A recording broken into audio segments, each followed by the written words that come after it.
Well, it's the 2nd of September, the 9th month of the year already, and this is a very warm and muggy evening, and I'm just outside the entrance to Lound Wood. There's no wind whatsoever, it's humid, and it should be a decent night. Obviously limited this time of year now to species, but the aim of tonight's session is to see whether we can trap maybe a couple of species that originate from overseas.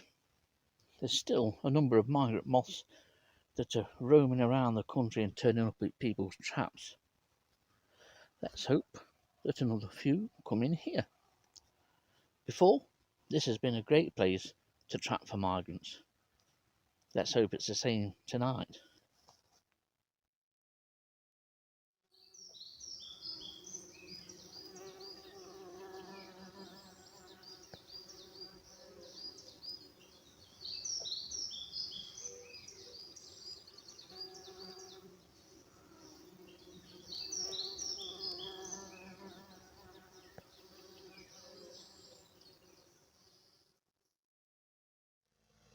Well, we're off and running.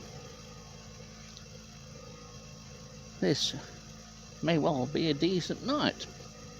There's quite a lot of cloud. It seems to be thinning a little bit, but it's a very mild airstream at the moment over the country, and there's not too much in the way of real breeze. There's a lot of rain sort of in the west of the UK and Wales and up through Scotland, and as long as that keeps out of the way of here tonight, we shouldn't be too bad. But it is a lovely, warm and pleasant evening, so let's see what drops in. Well, first things first, tea, surprisingly. But with the temperature being much warmer than it was the last night I trapped up here, which was instead at the back of my head on top of the hill there. So there's going to be a lot more moths. Hopefully we should get a few more species as well, and there's some micros already turning up, which I'll start and have a look at in a minute. There's plenty of moths flying along this hedgerow which runs west from the entrance of Lound Wood. It'll be interesting to see what happens tonight. I expect a few of the autumn moths, maybe some of the sallows, to appear. It should be quite interesting, should make for a decent watch. Be nice if a few migrants turn up, but have to bear in mind this is pretty much as inland as you can get inland. Here's the first of the interesting moths tonight. This is a brown spot pinion. It appears just a fairly dull, quite shiny brown moth. To all intents and purposes it is, but photographed in a decent light, it's quite an attractive moth, identifiable by that series of 3 or 4 dots, black dots down the leading edge of both forewings. It's quite a small species as well for a noctuid, and quite unobtrusive. I didn't realise this had even come in, but it's a nice one for the list. So that's brown spot pinion. Now this rather diminutive carpet species is in fact maiden's blush, and it's quite worn now, so it's not as attractive as some specimens can be. This is one of 2 that's in. It's a species that I'd forgotten about that could turn up, and this is second brood.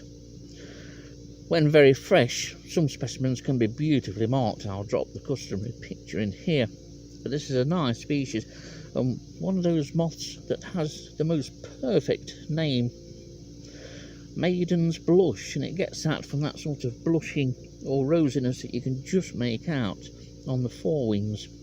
It's a very beautiful moth when fresh, and it will occur occasionally in gardens. I get it at home, but not very often. It's quite a species to get at home. That's maiden's blush. They're starting to come in thick and fast now. Now now starting to be bombarded by a slowly increasing number of large yellow underwings, and hopefully one won't come smash into this chap here, which is a centre-barred sallow, and a very faintly marked one as well. It obviously is worn because the markings, that sort of thick crossbar across the wings, is usually far more distinct. But as with many of the sallows, they're a very colourful group of moths. You might not get so many moths in autumn, but there's some beautifully marked and coloured species, and this is one of them. It's a species that I imagine we'll be trapping a fair few of in the coming couple of weeks. This is centre-barred sallow. Well, there's a lot of activity in and around the trap. There's good numbers of moths coming in, and there's quite a lot of moths that are in the hedge just left of the screen. And of those species that we've got in, yeah, square spot rustics, as you'd expect, are in good numbers, but this second brood of brimstones is now coming in.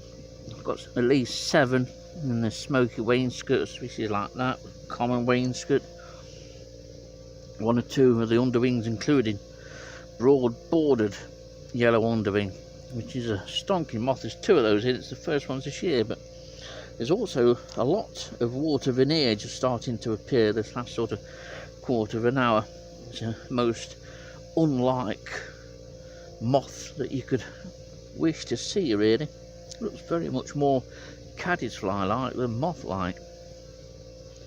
There's now 3 centre-barred sallows in, and the usual suspects, nothing particularly rare and unusual, but it's very warm, very, very humid.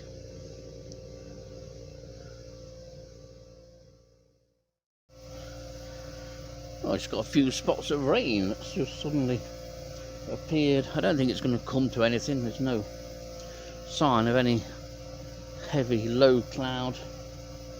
The lights that I can see, certainly in Eakin Village, look clear, and those that I can see off towards Nottingham, they don't look watery, so it's just a few spots from a shower that's now sort of on the decline.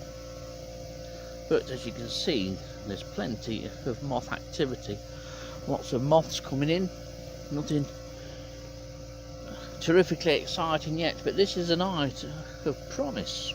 And of course it's still relatively early. If I look at the old timepiece here, we're on 21:40, so I've been trapping for an hour and 20 minutes, and it's been really busy. It's been a bit too busy for my liking. There's always been plenty to check. Not been able to sort of sit there and watch and look for more interesting things flying into the light. But anyway, the rain, or what bit there was, appears to have stopped now. So I'll have a wander over there and see if anything else has come in. And this is Rosy Rustic, not a moth that I trap regularly. This one hopefully is going home with us as long as I can film this little segment showing Rosy Rustic.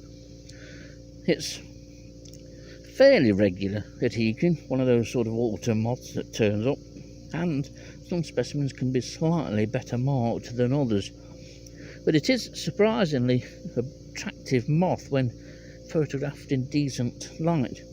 So before this one warms up too much again and takes off, we'll pot it up and take it home, get some photographs hopefully in the morning. Now here's a very attractive, and in Nottinghamshire a very uniquely shaped moth when at rest, and I have a feeling that I may have showed you this moth earlier in the year, and it is in fact a Chinese character. And it's a truly beautiful and pretty much unmistakable moth.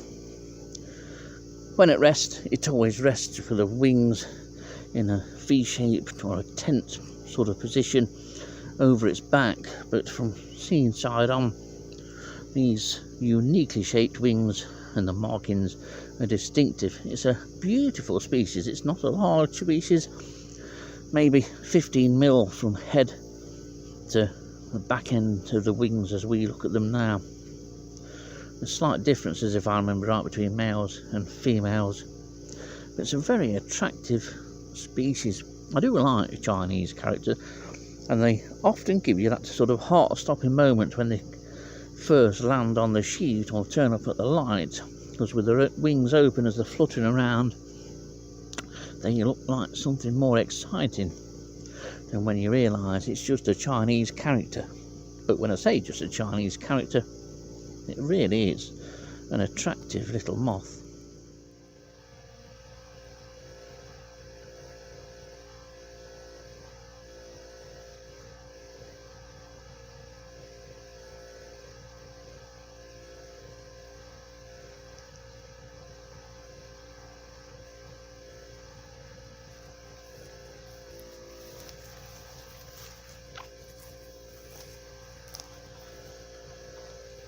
Ever so often, if it quietens down at the light, I like to just have 5 minutes away. It's often quite profitable just to take the net and have a look along the hedgerows that are illuminated by the MV light. But it's surprising, you can see moths coming in quite a long way off that are shining in the light, and then it's a race to try and net it if it looks interesting before the bats get it. And there is a bat that's been around this last minute or so. Sometimes moths don't come anywhere near the light at all, not just female moths, but sometimes some species just don't bother. They can fly right past it and not bat an eyelid, if they had eyelids of course. But it often pays though just to stand away from the light. You get to see things as they come in, but you never know what's on the surrounding foliage. It always pays to look on the surrounding foliage, and if you travel at home, look on the surrounding walls and fences, and especially plants. Quite often moths will come in and settle down a few feet or meters away from the light. So that's my next course of action. I'm going to have a wander.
I may have my wish for a migrant.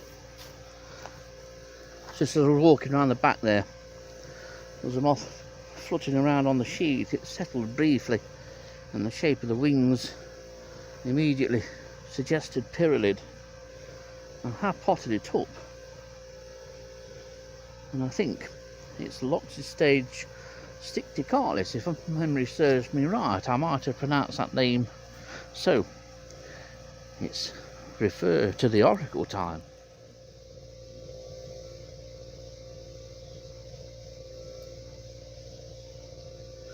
Well, in the old days, we all used books, ID guides, to see what species we'd trapped. At one time, it was the only books available were for macro moths, and then the micro moth book came out. But I've never used the micro moth book in the field. I don't think you can waste too much time going through them. Any moths you're unsure of, it's best to just pot up, take it home, or wait until the following morning and then photograph it and look at it and identify it at your leisure. Now, I do have a moth identification book in the car. Some people perhaps think I should use it more often, but the device that's now taken over the helping of IDs is, of course, the internet. And the internet being available on mobile phones, it's revolutionised the moth trapping industry, so to speak. And I can confirm that the moth that I caught, this one, it'll look nice in the photos tomorrow, but it is indeed Loxostege sticticalis. Now, I know of at least 3 Nottinghamshire records, certainly in recent years, and in fact I think there was one last night, and that was trapped by Martin Gray in his garden on the Nottinghamshire and Lincolnshire border, and it is just in Nottinghamshire. And Martin's had that moth before. It was 2006 when he last had that moth. But in July 2019, Paul Coombs also trapped one at Elksley, and that's the one that's illustrated here on this world famous website. So I'm very, very pleased that this Loxostege sticticalis was just the kind of moth that was after. A migrant species. There is apparently a population in the Brecks, but the moths that are turning up are indeed genuine migrants, as is usually the case when something like this drops into the trap. You want something else, you want another one, not the same moth, but you want more migrants, and that's just how it gets you. It does me, and I think it does everybody. It's like fishing to a degree. You catch a 10-pound fish, then you want an 11-pound fish, and so on. So we'll see what else drops in. And here's a cracker of a moth. This is a Dusky Thorn, beautifully marked. Another example, if I just move the camera over a little bit, there we have 2 centre-barred sallows on the right, and this beautiful Dusky Thorn which has just come in. Now, thorns have this typical resting stance and posture, holding the wings at this angle. An absolute cracking moth. And so it's the one thing you can look forward to with autumn. You might not get so many moths, but there's some real beauties that fly in the latter months of the year and are still to fly yet. But nice to see Dusky Thorn. It's a regular, fairly common at home, but it's a beautiful species. There are similar species as well, but Dusky Thorn is the only one that really has this amount of suffusion on the rear of the forewings. This is a really well marked specimen. So Dusky Thorn just left of centre, and 2 centre-barred sallows posing nicely on the right.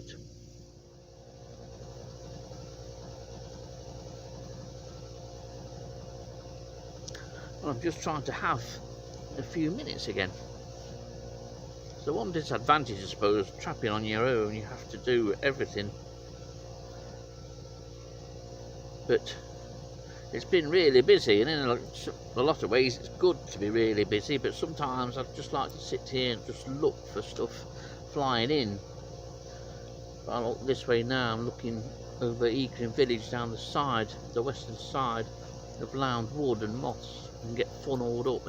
If there was some large scale migratory movement of moths coming in from south, and get funneled up towards me here, they can come across the field that's just over here to my right, come up against the side of Lound wood, and they're attracted to this light. It's a great place to trap this.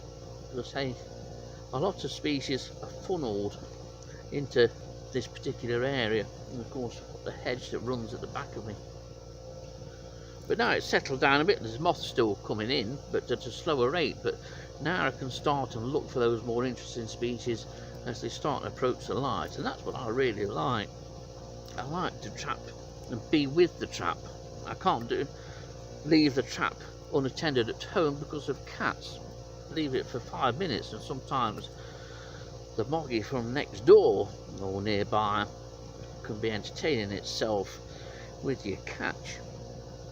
But I like to see moths drop in. It's the excitement of seeing something all of a sudden drop in. Quite amazing when species that you've dreamed of, suddenly as you go round to look just to see if anything has dropped in, you set eyes on something, and for a minute you're in shock. You can't believe it, that perhaps the species of your dreams is sat on the sheet or on the light in front of you. It's one of the most magic moments you can have in any hobby, and moth trapping, as with many aspects of invertebrate recording, give you that. There's always the chance of the unexpected. That's what's so good about invertebrates. And do indeed have another migrant. This is a case of one of those moths that slipped in. This is rush veneer, and it's slightly better marked than the ones I got the other night at Red Hill, which you may have seen the video of a couple of days ago, depending on when I get a chance to get this video sorted out and uploaded. But it's another migrant moth. It's nice to see these again. So, is this just a lingering offspring of an earlier arrival in the year, or are these starting to come in? But rush veneer, it's an annual migrant to the UK, often in numbers. It almost certainly reaches Nottinghamshire in numbers, but it doesn't get recorded annually, as far as I'm aware. Certainly Dillison himself never recorded it annually. Could go a couple of years sometimes without seeing it. Just depends, or depended on how many arrived earlier in the spring.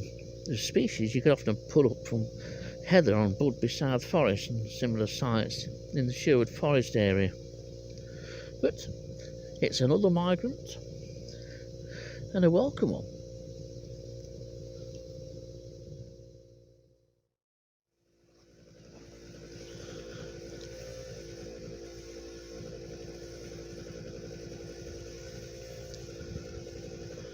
Now, rain just looks as though it's starting again a little bit. It looks a little bit watery over in the distance, over Eakring Way, so it's now 23:25, which means I've been trapping for 3 hours, so I'm quite happy with both the number of moths that I've got, 3 species of migrants in rush veneer, diamondback moth, and the star of the show, Loxostege sticticalis. So I'm going to start and have a steady pack up now, just in case this rain does start to come down. But it's been a great session. I'm so pleased that I came out here. It was a toss up, either stay at home and trap, or come out here and trap, and I think I've made the best decision. So that's it for another night. I won't leave you today with the packing up shot.